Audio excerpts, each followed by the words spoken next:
2 वडापाव दे ना श्रवण भाऊ.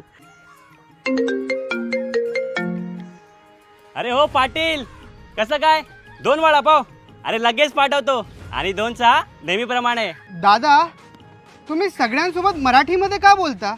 मी मराठीत का बोलतो? कारण की मराठीला क्लासिकल लँग्वेजचा दर्जा मिळणे या तिच्या रिच हिस्ट्री आणि कल्चरल इम्पॉर्टन्सला दाखवतो. यामुळे आपल्याला खूप अभिमान वाटतो आणि तिच्या प्रिझर्वेशन आणि रिस्पेक्ट हे महत्त्वाचं आहे. अरे हो, बरोबर बोलतोय. अरे आपल्या महाराष्ट्राच्या अस्मितेला सांभाळण्यासाठी महायुती सरकारने काही सिम्बॉलिक आणि हिस्टॉरिकल उपक्रम सुरू केले आहेत. अरे यामध्ये फोर्ट, फ्लॅग आणि इम्पॉर्टंट प्लेसेस यांच्या माध्यमातून हेरिटेजच्या रिस्पेक्ट आणि कल्चरल सिम्बॉल्सची रक्षण केली जात आहे. हो माहित आहे.